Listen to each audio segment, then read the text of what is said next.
سورہ ابراہیم کی آیت نمبر 42 سورہ ابراہیم کا 7واں رکوع اور 13ویں پارے کا 19واں رکوع۔ اللہ رب العالمین نے ارشاد فرمایا وَلَا تَحْسَبَنَّ اللَّهَ غَافِلًا عَمَّا يَعْمَلُ الظَّالِمُونَ،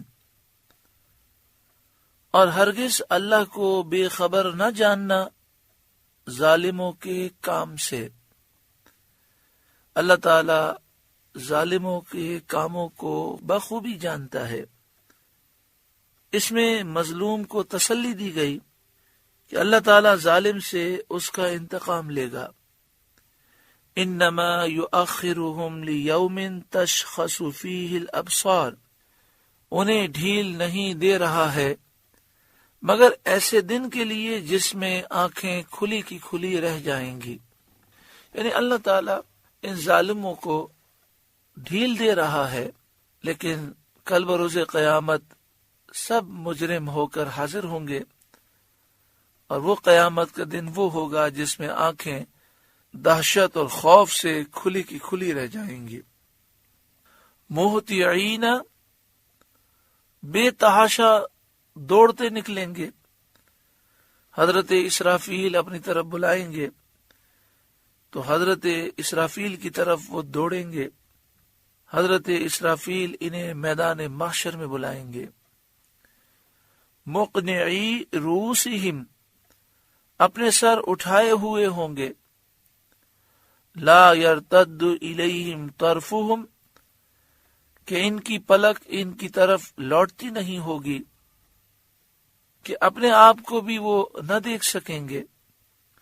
وَأَفْئِدَتُهُمْ هَوَاءٌ، اور ان کے دلوں میں کچھ سکت نہ ہوگی، شدت حیرت، خوف اور دہشت سے۔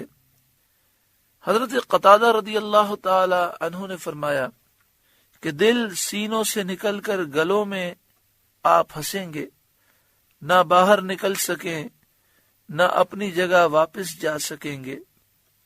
معنی یہ ہے کہ اس دن کی شدت، خوف، ہول اور دہشت کا یہ عالم ہوگا کہ سر اوپر اٹھے ہوئے ہوں گے، آنکھیں کھلی کی کھلی رہ جائیں گی، دل اپنی جگہ پر قرار نہ پا سکیں گے۔ وَأَنذِرِ النَّاسَ يَوْمَ يَأْتِيهِمُ الْعَذَابُ، اور لوگوں کو اس دن سے ڈراؤ، یعنی قیامت کے دن سے کافروں کو ڈراؤ، خوف دلاؤ۔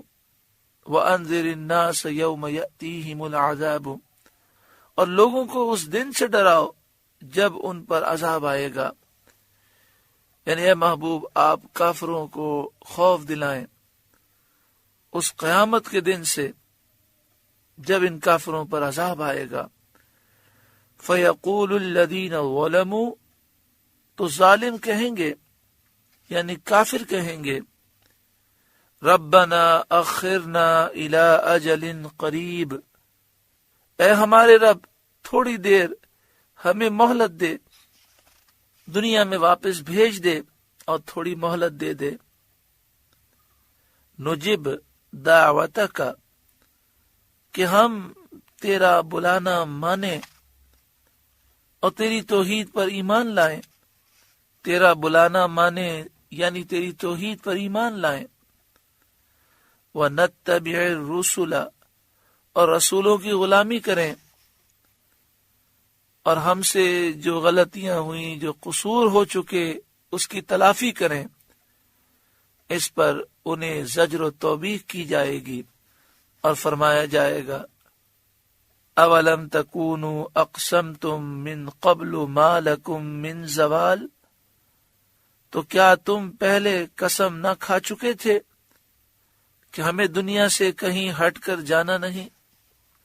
تم نے دنیا میں قسمیں کھائی اور تم نے آخرت کا اور آخرت میں اٹھنے کا انکار کیا تھا۔ کیا تم نے ایسا نہ کیا تھا؟ وَسَكَنْتُمْ فِي مَسَاكِنِ الَّذِينَ ظَلَمُوا أَنفُسَهُمْ، اور تم ان کے گھروں میں بسے جنہوں نے اپنا برا کیا تھا۔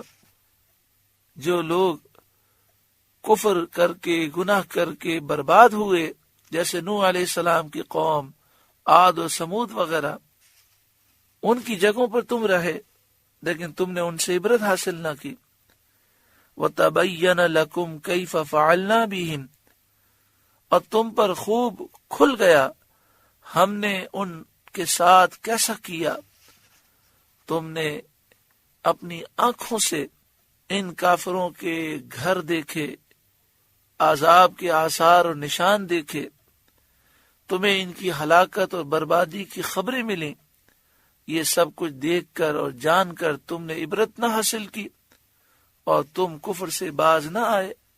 وَضَرَبْنَا لَكُمُ الْأَمْثَالَ، اور ہم نے تمہیں مثالیں دے کر بتا دیا تاکہ تم سوچو، غور کرو، سمجھو اور اپنے آپ کو عذاب سے اور ہلاکت سے بچاؤ۔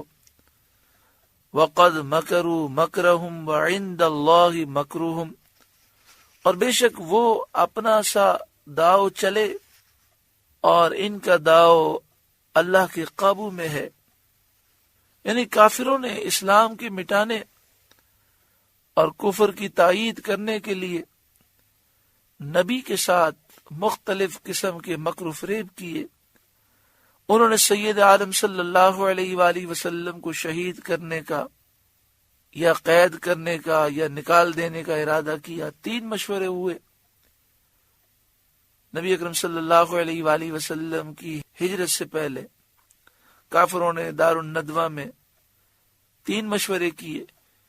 ایک مشورہ یہ ہوا کہ انہیں یہاں سے نکال دیا جائے، پھر دوسرا مشورہ یہ ہوا کہ انہیں قید کیا جائے، آخر انہوں نے فیصلہ کیا انہیں شہید کر دیا جائے۔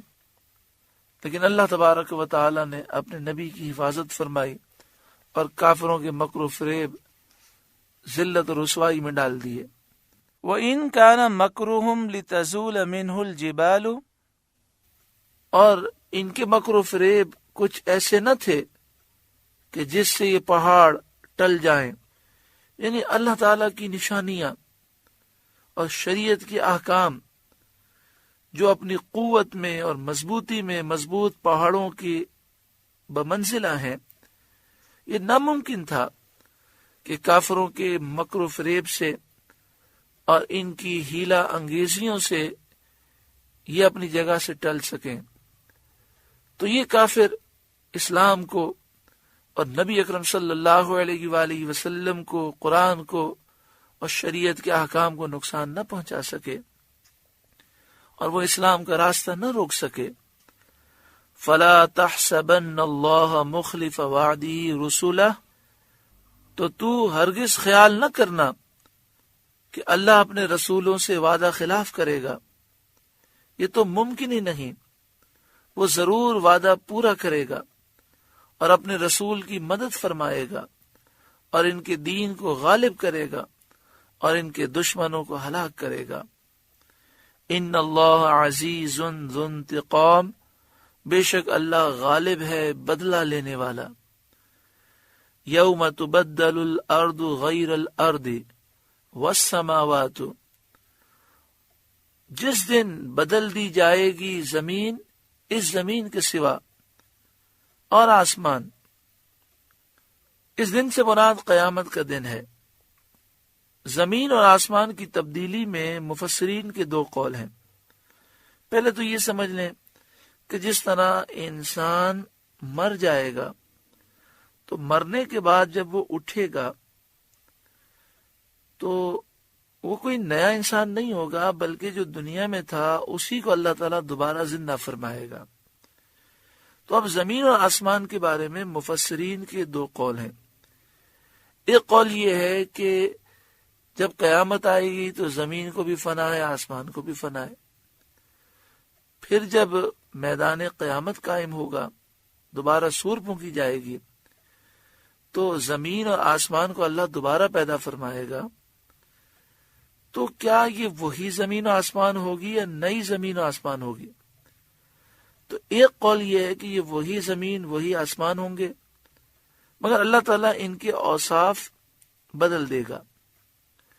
مثلا آج زمین کے اندر پہاڑ ہیں، اونچ نیچ ہے، لیکن اس وقت زمین ایک سطح ہو جائے گی، نہ اس پر پہاڑ باقی رہیں گے، نہ بلند ٹیلے، نہ گہرے غار، نہ درخت، نہ عمارت، نہ کسی بستی اور ملک کا نشان باقی ہوگا، اور آسمان پر کوئی ستارہ نہ رہے گا، سورج و چاند کی روشنیاں معدوم ہوں گی۔ تو یہ تبدیلی اوصاف کی ہے، ذات کی نہیں۔ زمین و آسمان وہی ہوں گے لیکن ان کی صفتیں بدل جائیں گی۔ دوسرا قول یہ ہے کہ آسمان و زمین کی ذات ہی بدل دی جائے گی، اس زمین کی جگہ ایک دوسری چاندی کی زمین ہوگی، اور بعض نے کہا وہ تانبے کی زمین ہوگی۔ تو جس قول میں یہ ہے کہ چاندی کی زمین ہوگی، سفید و صاف، جس پر نہ کبھی خون بہایا گیا ہو، نہ گناہ کیا گیا ہو، اور آسمان سونے کا ہوگا۔ یہ دو قول اگرچہ بظاہر باہم مختلف معلوم ہوتے ہیں، مگر یہ دونوں قول صحیح ہیں۔ ہوگا یہ کہ پہلے یہی آسمان اور یہی زمین اللہ تعالیٰ پیدا فرمائے گا، لیکن ان کی صفات میں تبدیلی ہوگی، زمین بالکل سیدھی ہوگی، آسمان پر ستارے نہیں ہوں گے۔ پھر جب حساب کتاب ہو جائے گا تو اللہ تعالیٰ آسمان و زمین کی ذات کو بدل دے گا، اور پھر جس طرح دوسرا قول ہے اس کے مطابق زمین اور آسمان ہوں گے۔ واللہ اعلم بالصواب۔ یوم تبدل الارض غیر الارض والسماوات، جس دن بدل دی جائے گی زمین اس زمین کے سوا، اور آسمان یعنی آسمان بھی بدل دیے جائیں گے۔ وَبَرَزُوا لِلَّهِ الْوَاحِدِ الْقَهَّارِ، اور لوگ سب نکل کھڑے ہوں گے ایک اللہ کے سامنے جو سب پر غالب ہے، یعنی لوگ اپنی قبروں سے نکلیں گے۔ وَتَرَى الْمُجْرِمِينَ، اور تم مجرموں کو دیکھو گے یومئذ اس دن، مقرنین فی الاسفاد، کے بیڑیوں میں، زنجیروں میں ایک دوسرے سے جڑے ہوں گے، وہ باندھے ہوئے ہوں گے، یعنی مجرم کافر اور جس شیطان نے اس کو بہکایا، وہ دونوں ایک ہی زنجیر سے بندھے ہوں گے۔ سرابیلہم من قطغان، ان کے کرتے رال کے ہوں گے۔ یہ رال کالے رنگ کا ہوگا، بدبودار ہوگا، جن سے آگ کے شعلے اور زیادہ ہو جائیں گے۔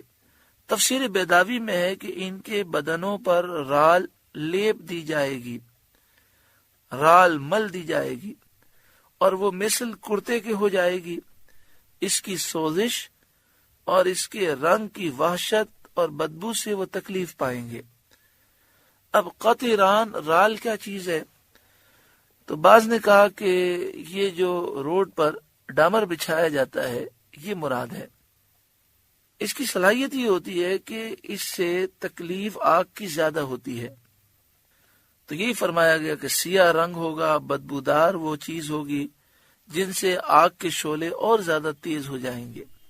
اور تفسیر بیداوی کا یہ قول ہم نے سنا کہ ان کے بدنوں پر قطران لیپ دی جائے گی، اور یہ کرتے کی طرح ہو جائے گی جیسے کرتا پہنا جاتا ہے۔ اس کی سوزش، اس کے رنگ کی وحشت اور بدبو سے وہ تکلیف پائیں گے۔ وَتَغْشَى وُجُوهَهُمُ النَّارِ، اور ان کے چہرے آگ ڈھانپ لے گی۔ اللہ تعالی ہم سب کو محفوظ فرمائے، اللہ ایمان کی سلامتی نصیب فرمائے۔ لِيَجْزِيَ اللَّهُ كُلَّ نَفْسٍ مَا كَسَبَتْ، اس لیے کہ اللہ ہر جان کو اس کی کمائی کا بدلہ دے۔ یہ قیامت کے میدان کیوں قائم ہوگا؟ تاکہ اچھوں کو اچھا بدلہ ملے اور بروں کے کام کا انجام جہنم کی آگ ہو۔ ان اللہ سریع الحساب، بے شک اللہ کو حساب کرتے کچھ دیر نہیں لگتی۔ ھذا، یہ قرآن، بلاغ للناس، لوگوں کو حکم پہنچانا ہے، وَلِيُنذَرُوا بِهِ، اور اس لیے کہ وہ اس سے ڈرائے جائیں، وَلِيَعْلَمُوا أَنَّمَا هُوَ إِلَٰهٌ وَاحِدٌ، اور اس لیے کہ وہ جان لیں کہ وہ ایک ہی خدا ہے، ایک ہی معبود ہے۔ یعنی ان آیات سے اللہ تعالی کی توحید کی دلیلیں لوگ پائیں، اس لیے قرآن پاک کا نزول ہوا۔ وَلِيَذَّكَّرَ أُولُو الْأَلْبَابِ، اور اس لیے کہ عقل والے نصیحت مانیں۔